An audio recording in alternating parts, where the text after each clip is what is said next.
Hi, my name is Erin Drews, and I am a program coordinator and art educator at CultureWorks Transformative Art and Design Academy.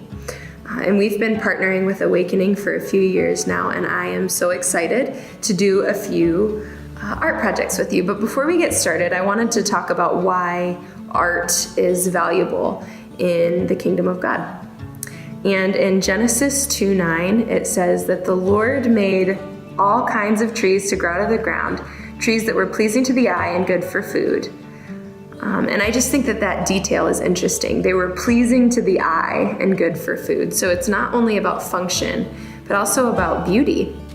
And so I just think that that's interesting. And when we look at God's creation, we can engage the senses and think about its beauty in what we're seeing and what we're experiencing and what we're hearing.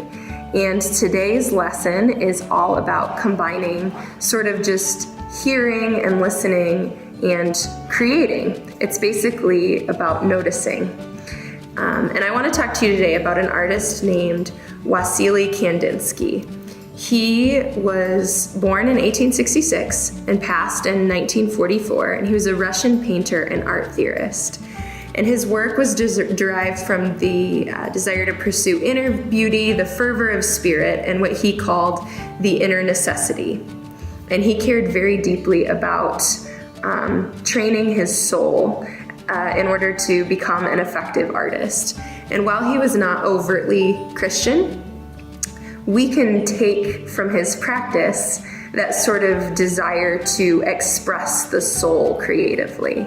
And he is actually sort of coined for birthing the abstract art movement, which deals strictly with like emotion and color. It doesn't have much to do with exactly like technique or making something look a specific way, but it is that pursuit of the inner necessity. And he would do that by listening to modern symphonies of the time and music of his day and creating art based off of what he was hearing. So we are going to get to do that today. Okay, so like I mentioned, Wassily Kandinsky would listen to symphonies of his time, and he would create marks based on what he was hearing. And this is called the transliteration of sound. So it's like translating what you're hearing into something visually. And as you can see, he used a lot of color to express the emotion he was feeling while he was listening. And what I really like about his paintings is there's a lot of variety. You can see smaller lines here. Sometimes when I've asked students what they think he was listening to, they say, oh, this looks like maybe someone was playing the violin, or these moments where there's longer lines, maybe it was a long drawn out note. And this is more of his more recent work as he got later into his career, but people tend to think these were big percussive drums or something like that. So that's his work. And as you look at this, think about some of these quotes that he said. He said, "Color is a means of exerting direct influence on the soul. There is no must in art because art is free, and the artist must not only train his eye, but also his soul." And when we think about that as artists, as people of faith, you must not only train your eye, but also your soul and your spirit. And what does it mean as I'm creating? So today we are going to exercise his creative practice by listening to music and creating. And what you're going to want to do is grab a few color markers and then maybe even some plain black pens and a piece of paper. And then that's how you're going to get started. I'm going to have you start with a black marker. Now I am going to turn on some music, and I am going to I'm going to be very vulnerable here. You're going to see how I transliterate sound. And you'll kind of see that I get into a rhythm with the marks that I'm making. So here we go.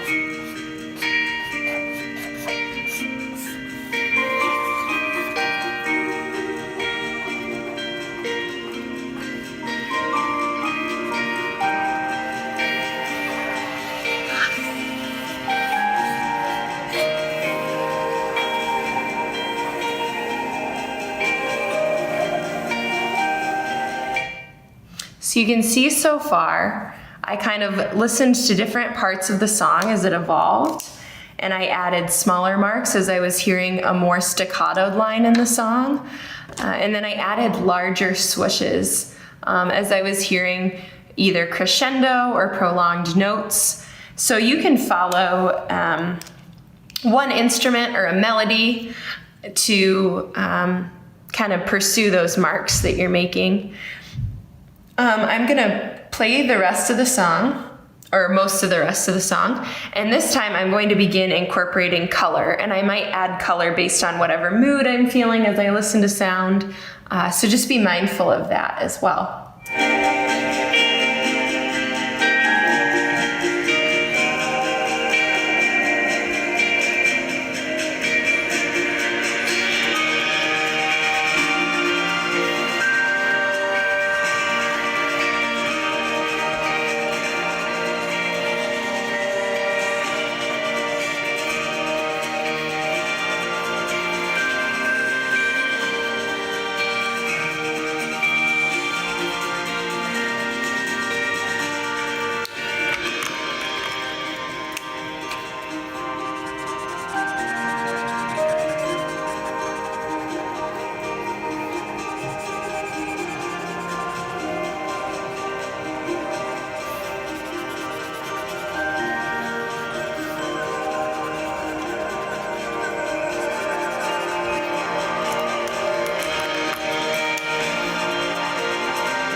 So there you kind of get the gist of it. I added color.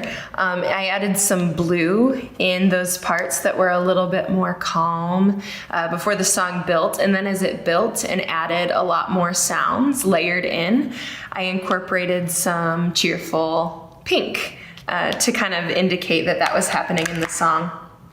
And I wanted to show you one final thing before we hop off here. Here are some pieces that when I've led this with students that they've made. So you can see, much like Kandinsky's work, there's a variety of marks and colors. And I usually do this with not only markers and colored pencils, but also watercolor. And that is a really beautiful way to bring out some color in what you are doing. Here is a really lovely one that's just pure color. And it was someone who was listening to Rocket Man by Elton John. And she just really, really loves that song and says that it reminds her of home. It was a 11-year-old girl, and I thought that that was really sweet.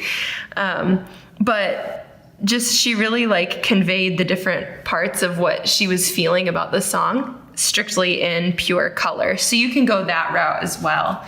But remember, this is called the transliteration of sound. And as part of God's creation, we can think about how we engage in creation with the senses. And this is a really interesting and visually playful way to do that. So thank you for doing that with me. And like I said, you're welcome to add paint, watercolor, any other medium that you want. I would also encourage you, if you want to try to listen to sounds outside or in your home, you can also transliterate what you're hearing into mark making with anything that is around you. And that is kind of the beauty of this practice. It's kind of like another tool in your tool belt. And people look at abstract art and it's really easy to simplify it and say, I could do that, a kid could do that. But really when you sit down to do it, it's pretty difficult. But when you have this skill of noticing and being in tune with what's around you, it also enhances your creative practice, your ability to create abstractly. But I think it also helps as you begin to notice things about who God is in His creation. So thank you for joining me today, and we look forward to more art with you.